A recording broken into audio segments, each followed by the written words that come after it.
Hello mga bestie! So yun na nga, sobrang na-miss ko kayo at it's been a while since I posted videos. Kasi normally, mga short videos lang or mga daily vlogs lang yung ginagawa ko. But right now, I'm so excited kasi I've decided na I'll be doing a full-time vlogging na or magko-content creator na ako sa mga naisip ko lang na contents or gusto kong gawin. And I think meron akong naiwan na review nung nag-start ako mag-vlog last year, and yun yung ni-review ko, yung Makinis na beauty product. And right now, I'm still using it, but on and off naman ako doon sa product na yun. But sa on and off ko na yon, tignan mo naman, ang laki ng pagbabago. Meron lang akong breakouts kasi very normal naman yan sa katulad ko na may PCOS. So, eto na nga. Oh. So, ito na nga. I just realized na yung huling upload ko, it was last year. And it was, I think, October. So, ngayon, ipapakita ko lang sa inyo yung aking routine while I'm using the beauty product, Makinis Rejuvenating Set. And yun na, maghihilamos muna ako kasi may sakit ako ngayon at nilalagnat ako kanina. So I've decided na tumayo para mag-work at mag-work sa desk mismo kasi nagtatrabaho ako kanina sa bed. So yan, maghihilamos muna ako and I'll show you. Hello guys! So yun na nga, I'm back and nakapaghilamos na ako niyan. So yun na nga, medyo basa pa yung aking neck.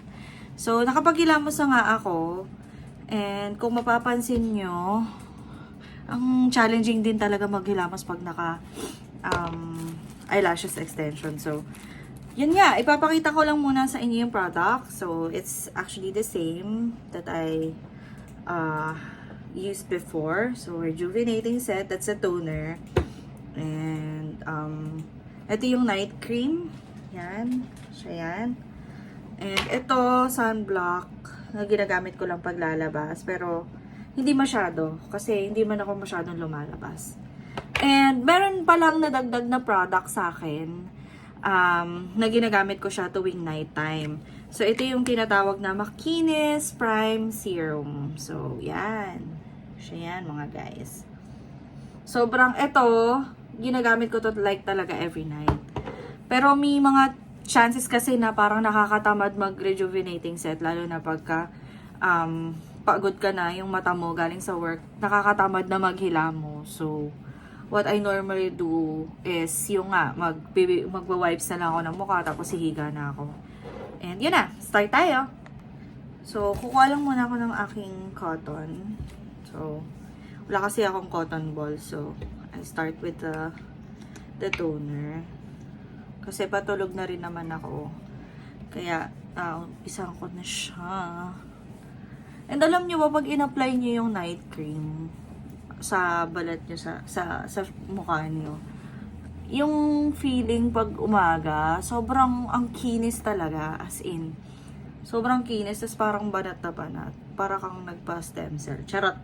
De, para kang nagpa-facial na. Sobrang affordable to. Kaya, kaya niyo. And meron din pala akong friend na distributor dito. And kung gusto niyo mag-resell, pwede naman. So, lalagay ko lang yung link ng profile niya or yung page ng Makinis dito sa Laguna. So, that makapag-start kayo ng business sa inyo. So maglalagay na ako ng rejuvenating night cream. So since yun nga, nag-alternate ako for rejuvenating night cream. Ibig sabihin, hindi ko siya araw-araw nilalagay.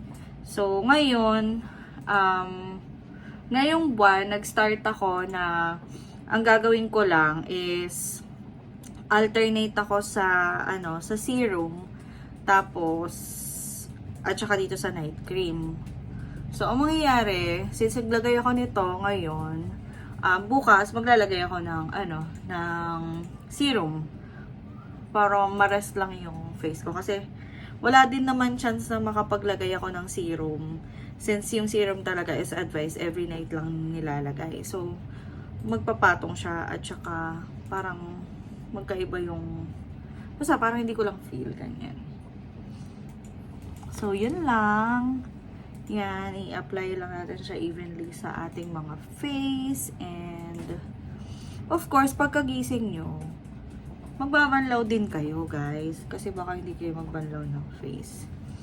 And then, yung pangbabanlaw nyo, syempre, yung soap na, nakasama nitong rejuvenating set. So, sa first vlog ko, nandun yung, yung isang set na kompleto. And, yun lang. So, ayan. May breakout lang talaga ako, pero okay naman. Tapos, kung mapapansin nyo dun sa unang vlog ko, sobrang dami kong pimple marks. And again, sinabi ko nga sa inyo na the way I use the products, like, parang on and off ako. What if, kung talagang dire-diretso ako, diba? So, sobrang kinis na niyan, na wala na rin yung mga dark spots and all. So, yun lang mga guys. And, babalikan ko kayo for siguro a week or 2 para ipakita ko naman sa inyo kung paano mag-apply ng serum. But it's just, very easy to apply. But yung magiging output nung paglalagay ko nitong product, I'll show you kapag tanghali. So, para makita nyo how glowing your skin will be or yeah, parang ganun. Yan lang, and that's about it. Thank you for watching. Bye!